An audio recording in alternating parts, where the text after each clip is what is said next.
Let's welcome Clarence Maximillian and Siddharth Nadkarni with Maximillian Studios. Hi, guys. Wow. Thank you. Hi, everyone. Good morning, guys. Wow, it's great to be here to see all of you guys. And, we've got a lot that we want to talk to you guys about. But of course, for those of you guys staying till the end, there's also something very special that we'd love to show you. So stay tuned. Let's get started. So my name is Clarence. I do a lot of the creative direction for all our games. And I also handle the studio's foresight in terms of where we're going to go. And we gather in all the amazing talent from across the world together so we can help make the vision come to life too. And today, I'll be accompanied by... So hi, I'm Sid, and I'm the audio and music director at Maximillian. I'm really excited to be here with you guys. So if you guys need cool beats for your games, you guys know where to go to. So for those of you guys who don't know who we are, we're Maximillian Studios. We started around 7 years ago as a small group of 3 people, including myself, Sid, and a guy named York, who actually became a great engineer here at Roblox. And like many of you guys, we've been on the platform for a really long time. And so we love the lightheartedness and the quirkiness of Roblox games. But as we got older, we realized that we really wanted to blend the quirkiness with something a bit more complex, something more immersive that had like a cinematic tone to it and proper world building that you often see in the movies. And of course, growing up on Roblox, we felt the need to make one. And looking at the vast landscape of Roblox at the time, there wasn't really a title that we could find that matched that description.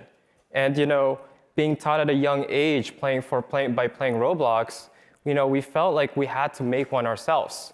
And so over the next 6 months, we spent every waking hour making what some of you guys may know of as Operation Scorpion.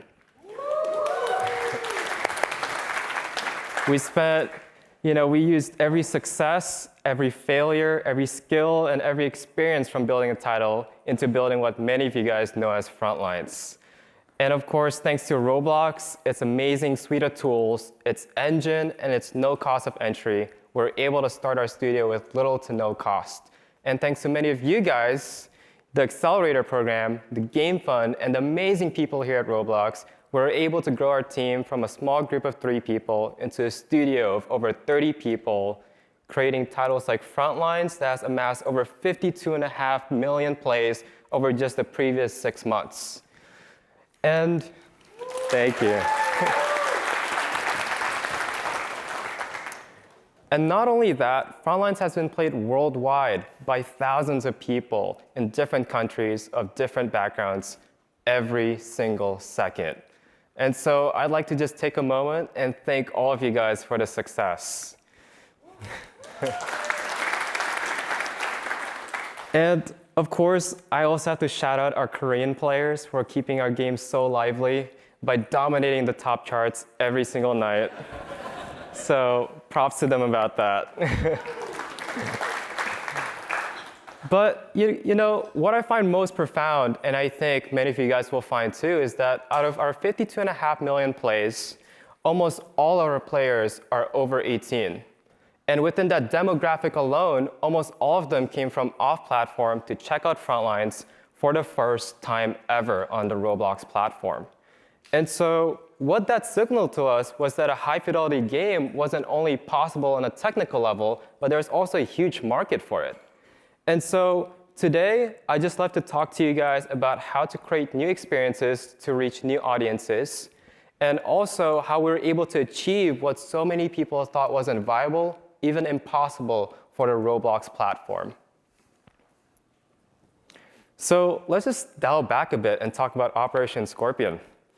So when we first started Operation Scorpion, we adopted a new kind of workflow that was quite unique to the Roblox platform at the time, which was to use off-platform tools like Adobe Suite, Blender, Substance Painter, and did whatever we did there and ported it over to Roblox.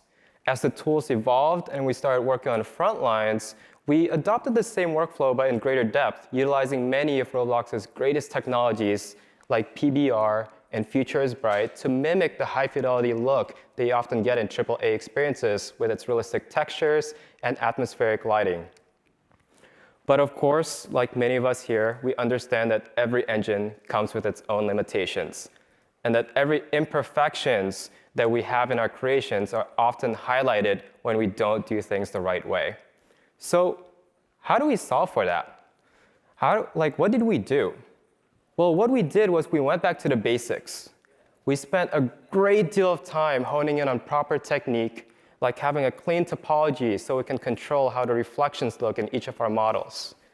We found consistency across the board with our color palettes, typography, and styling guide. We even understood every single segment of our code base so we can optimize every single part as much as possible.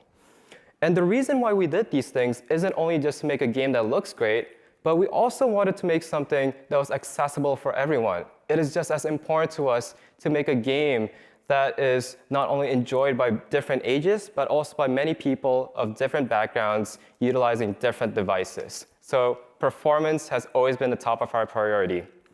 And of course, we also wanted to optimize our game for the older audiences who tend to care more about higher frame rates. Actually, just the other night, I was playtesting with a guy on Frontlines, and he was complaining that he was only getting 200 FPS on his computer, which, personally, I thought that was pretty good. So because of that, we decided that we wanted to optimize the game for everyone, including our hardcore players. And after observing our older audiences a bit and how they play, and spending time myself playing titles like Call of Duty and Battlefield, we were able to summarize how to create a high-fidelity experience into really 4 key points. One is to create a world that you feel immersed in, as if everything around you starts to disappear. 2 is to create a character system that feels like an extension of yourself, as if it's you, yourself, moving around and doing all the actions without any limitations and having it not feel robotic. 3 is to create the details as if the things around you are also moving in the real world, and that the feelings that you get in the game are starting to come off the screen. And lastly, 4 is to create the illusionary sensation that there's always something new to look forward to, and there's always more to learn. And now I'll be sending it over to Sid for him to explain to you the finer details. Thank you, Clarence. So, when we released Frontlines, we saw that a lot of mainstream YouTubers were making content about our game.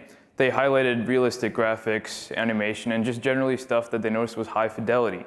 So I'd like to highlight one of these clips right now. I'm not lying to you, this game that I'm playing right now is Roblox. I'm actually lost for words.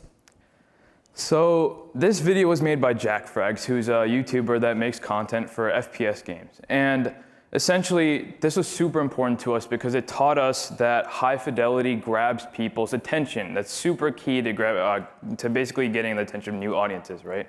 And it also taught us that high fidelity experiences are very immersive. It makes you feel like you're actually that action character running through the battlefield. So with that being said, which game would you prefer to play? The one on the left or the one on the right? Left? Right? Okay, I have no idea. I heard left, I heard right. But I mean, okay, I gotta say classic Roblox is goated, okay?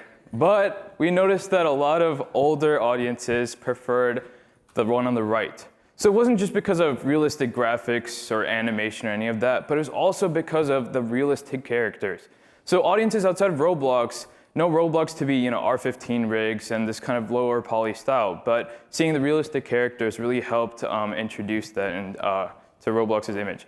So essentially, we realized at the development team that all facets of our development need to be high fidelity. So I'd like to kind of highlight how we achieved that in Frontlines. So with our animations, we worked day and night to make sure that we prevented it from being too linear or too robotic. And for example, if an animator was trying to rotate a weapon, we'd make sure that it didn't rotate too fast or try to make it look as natural as possible. Another thing we did was focus on realistic movement and making sure that our third-person animations had a consistent style. So we made sure that for example, the sprinting was aggressive enough and it looked like an action character running through the battlefield. We also made sure to add as many interesting animation details as possible. So for example, our animator for the inspect animation made sure that when you pull out the magazine, it actually checks the spring. And that way, it can make sure that there's no jamming or anything. So that actually is really important to new audiences because when they see those little details, they feel very immersed in that world. So the next thing I'd like to highlight is the environment. So this is really important, especially with lighting, because it's one of the first things that new audiences notice. So we wanted to make sure that it felt like you were in a movie or some sort of cinematic experience. We spent days just fine-tuning each and every map. We also worked on creating a detailed environment with several props and adding detailed textures to create that wear and tear sensation. And that way it looked like you were in the real world. As well as that, we also utilized PBR. Thank you so much for giving us PBR, Roblox, because when you walk by a vehicle, you can see the sunlight glinting right off, and it looks just really beautiful. So along with that, sound design, which is my job, I try to make the audio as immersive as possible. So we created systems such as if your enemy is firing in front of you, it'll sound normal. But if they walk behind a wall or a building, it'll actually sound dampened, and that'll emulate kind of the real world. But along with that, we also add a lot of detailed audio. So if you're walking around the map, perhaps, and you walk past a bush, or if you walk past a light bulb, or even an air vent, you'll hear sounds from everything. And that way, you kind of create a 3D soundscape, and it feels like you really are there, and you're hearing that through your ears. So the last thing we utilize is also sound groups. Sound groups are super important to us because it helps us create automated mixing systems, such as if you lose health or have lower health, it'll actually dampen all the gameplay audio, showing you that you need to get to safety. So last but not least, UI and VFX is something that we don't talk about enough, but we spent so much time fine-tuning it. So for example, with the hit markers, we worked really hard to just fine-tune the jiggle so that when you actually hit an enemy, it looks really satisfying. So on top of that, we worked on reactive environmental VFX. So if you fire your weapon at something metallic, for example, you'll actually see sparks fly off, and we worked really hard to even fine-tune those sparks as well. So on top of that, we also worked on creating really feel-good, just reactive UI animation for things like the ammo counter going down, the text jiggles and turns red, notifying you that you need to reload. So say you have all of these things combined, animations, sounds, or everything relating to development, packaged into one product. The question becomes, how do you market that to your new audiences? So this is a really hard question, and obviously we can't guarantee an answer to this, but we'd like to highlight what worked for us. So we utilized Twitter. We created a brand account, and rather than posting the content about Frontlines on there, we decided to actually repost our individual developers' posts about Frontlines, and that way our audience could not only check out our brand, but they could also look at our individual developers' accounts and check out their talent. So along with that, we also utilized TikTok. TikTok's a great way to garner a lot of attention in a really short amount of time. And one of the cool things about it is you don't even need to be a content creator to get a lot of views. We noticed that a lot of people posted content about Frontlines, and maybe they had 300 views per video, but they actually ended up getting millions of views on the Frontlines videos, which is amazing. So one last thing I'd like to highlight is the Discord community. It's a very powerful tool for getting all of your audience together into one spot. So in our Discord server, we have about 26,000 members. But it's really, really useful because it's a great place to relay announcements, updates, and maybe you can even ask your community how you can make your game better. So it's a great way for your community to find other people with similar interests, and maybe even if you have a bot in there where you can check game stats, you can flex on your friends with your KDR a bit. So with all of that in mind, with development and marketing put together, at Frontlines, we had to really think about what did we learn from this whole experience. So with that, I'll pass it right back to Clarence. Thanks, Sid.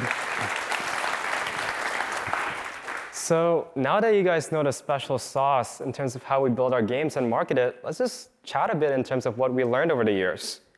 And if we were to really put all our learnings into one phrase, is to really to just show that you care.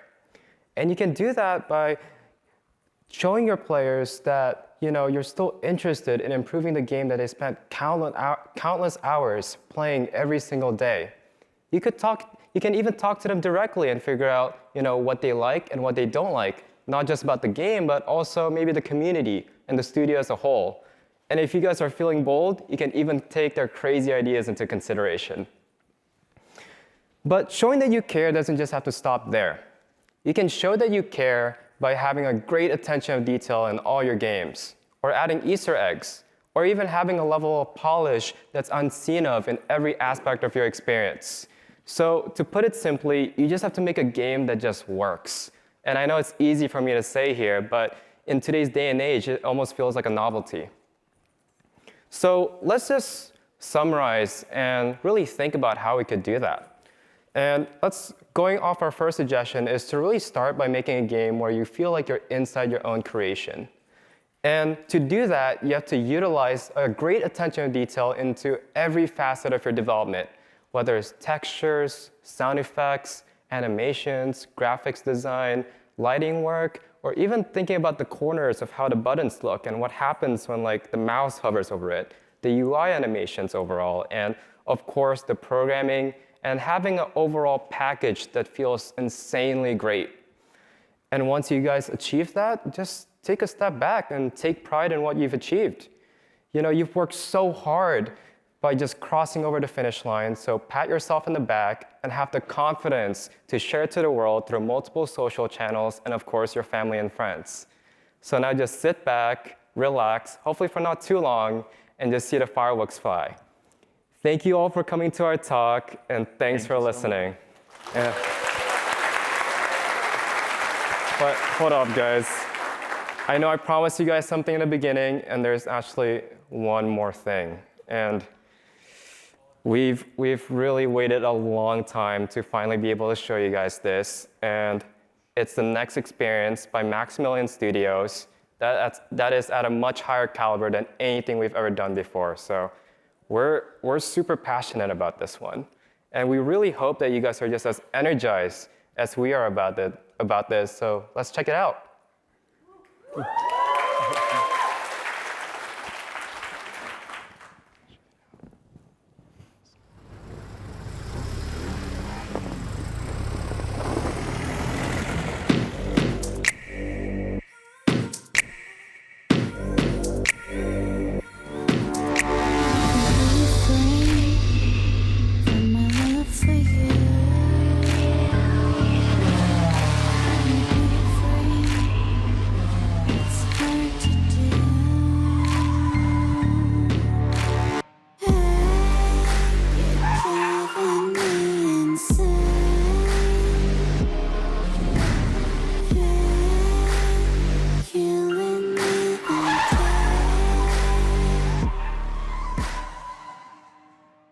Hi, I'm Simona.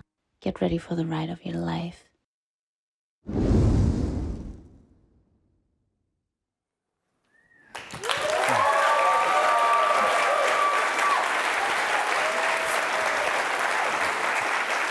Thank you, guys. What do you think? Awesome. So, we got a bit of time here, so let's just hang out and ask some questions. So if you guys have anything you want to ask us, do come up to the mic and we'll answer them. Anyone curious?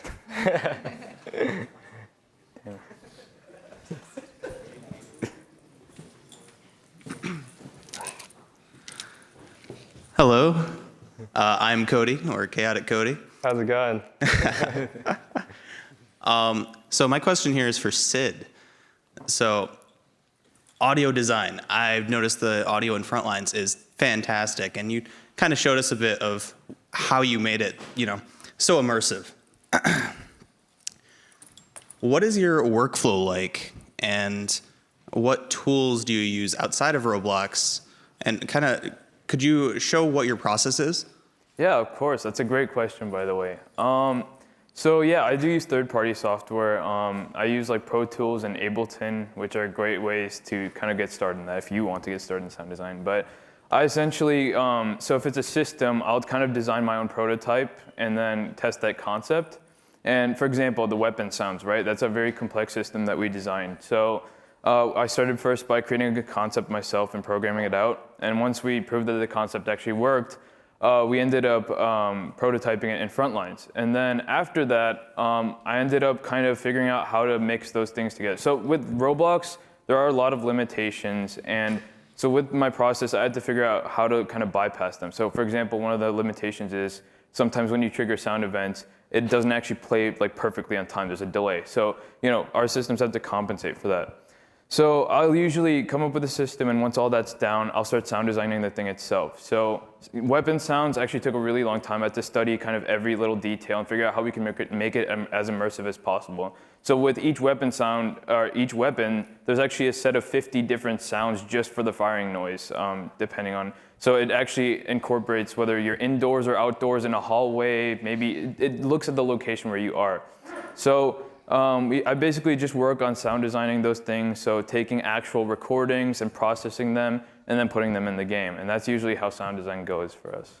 Awesome. And one more thing. Do you ever go and get like live references, for example, for the guns? You ever go to a shooting range and So I didn't go. So funny story. I'm not really that big into weapons, but I had to study a lot. So there were people in our community who helped out a lot with this, actually. So some of them owned weapons, and they sent me actual recordings of them. So I would actually study them for a long time and kind of figure out how I can replicate that experience.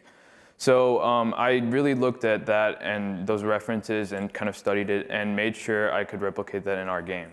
So Awesome. That's another great way to leverage your community too, right? Yeah, absolutely. Awesome. Yeah, our community is just amazing. And I know some of you guys are here. I've seen you here, so thank you. Thank you so much for being here. Awesome. Yeah. Well, thank you.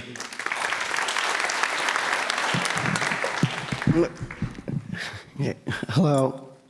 My voice is kind of gone, but my name's Luis, and my only question is, what were the challenges y'all came across when you were building your community? Because I'm sure, making the Discord, making the socials, doing that community management, and especially as it scales up, as the game gets more popular, what were the challenges y'all came across? That's a really great question, actually. So when we started Operation Scorpion, our first project, there was about 500 members or so around that time.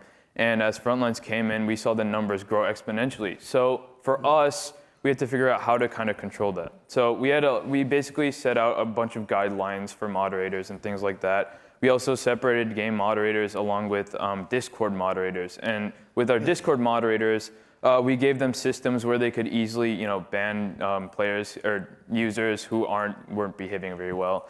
And also, we set out guidelines and exact processes for them to follow. Also, we have, so if someone's temporarily banned for, say, a week, we have it set where they can, there's essentially rules as to how long someone's banned, or we have set out situations for which they can be banned. So it's just a lot of detail work, just writing out guidelines, working with your moderators, and seeing how you can kind of organize all that chaos of, thousands and thousands of members fitting into that sort of system. So.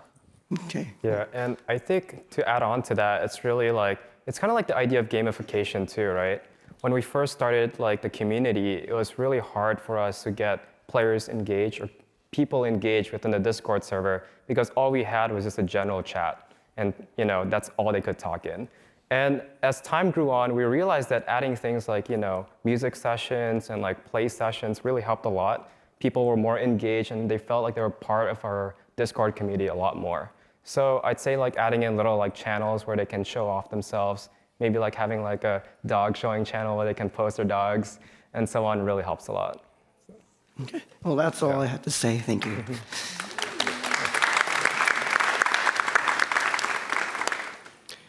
Hey, my name's Drake Rose. I go by Drake Rose on Roblox platform. So my question is, Frontlines is a really high fidelity game. And mobile is a large market share on Roblox. With this kind of fidelity, how are you making sure that you're optimizing your experience for mobile? That's a really good question. And I think the biggest thing is going back to kind of what I said, is that if you have the proper techniques, and it's like developing a game in the 90s, right? When the hardware wasn't really up to date just yet.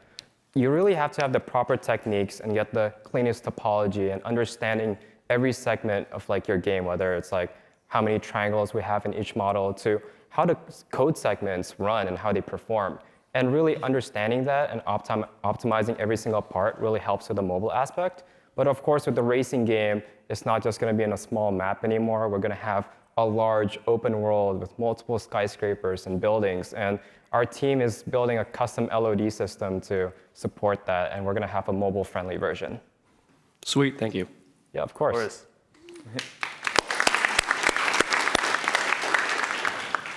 Hi, my username is JustDev on the Roblox platform. I actually have a question about your racing game.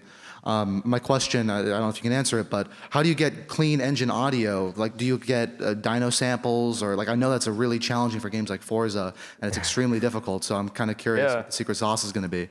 So there's two things. Obviously, so we haven't actually started fully, right? But we want to do two things. We do want to record some of our own cars, especially the special ones, live. So we're going to rig up the cars, mic them up, get every single angle we can possibly get, and record those and implement them using our car audio system. But along with that, for the cars we can't get, you're right, dynos, right? So there's a whole car community out there who records these for fun. And there's a lot of helpful assets out there.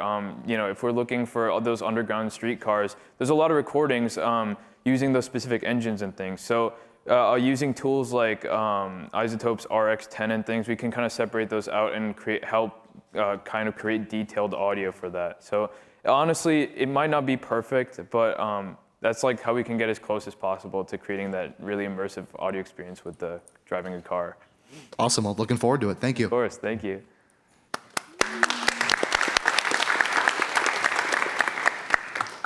Hey guys, so this is kind of a question for each of you. Just was one interesting, why do you develop? So like some people do it because they want to make something cool. Some people want to do it because they find the game they're making fun. So yeah, just wondering. You want to go first? You go first. Cool. That's a good question. And I think it's really just going back and thinking about all the things that I'm inspired by. I consume a lot of art, whether it's reading a book, watching a movie, going to a stadium show, and I watch all these artists kind of like almost like put their life's work and passion into what they do. And sometimes I'm like in a concert, I'm just sitting there and they're doing such a crazy job creating an experience that I'm just like, they're like, I want to do exactly that, but in video games.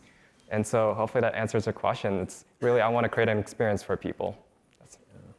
For me, so yeah, I mean, it's kind of similar in the way, like, I just love creating really new, innovative things, like the weapon system for Frontlines. I spent, I think, a year on just refining it over time, and for me, developing is just something where I can kind of creatively express what I'm thinking. So even with sounds, and I also do music, which I didn't really highlight in this presentation. It's a great way where I can, it's unrestricted creativity for me, and thanks to Clarence, of course, I can do that. But it's a great way to just kind of, when you watch movies and things, like I recently just watched Oppenheimer, right?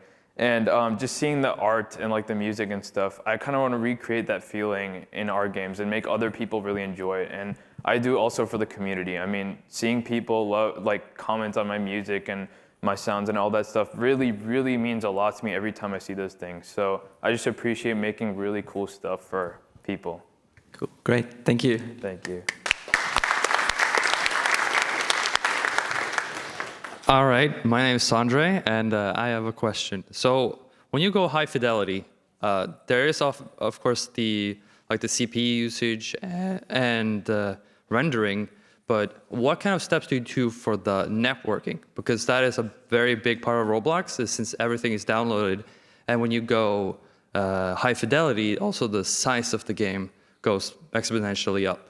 What are some steps that you guys are taking to deal with, like how to deal with networks and poor Wi-Fi connections, etc.? Yeah, of course. So, none of us are the engineers of the team, so we can't really give you the most detailed answer that you'd probably like. But just from our talks and having our weekly meetings with the racing team, we have a really talented racing engineer, actually. His name is Myro. And when he's not working on car games, he's actually working on his car, changing out the tires and stuff. And I had countless talks with him in terms of like the networking, because especially in a racing game, you want it to be as smooth as possible, right? Especially when like two cars are going side by side, they're trying to go into the finish line. We want to make sure it's as accurate as possible. And so we're actually creating our whole custom networking model. They're going to do a server authoritative model where we have complete control over the physics and where the positions of each car is. And on top of that, in terms of scale, it's really just like the LOD and just making sure everything's smooth far away and also within it. Thank you. Yeah, of course.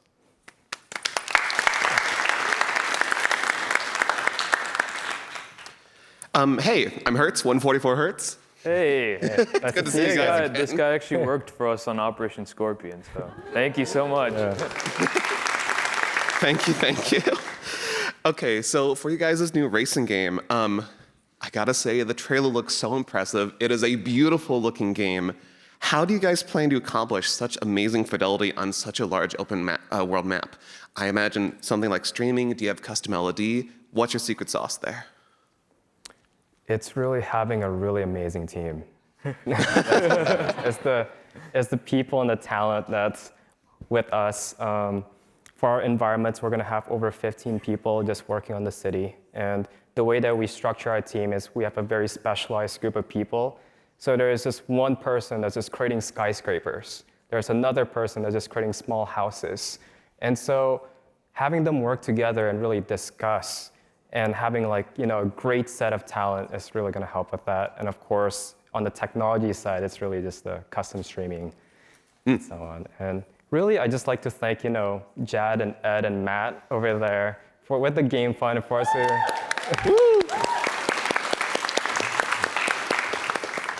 Without them, we wouldn't have the resources to build this amazing team that we have for you guys to have the craziest experience with our racing game. So We do love Game Fund. All right, thank you so much, guys. Yeah, thank you. Yes.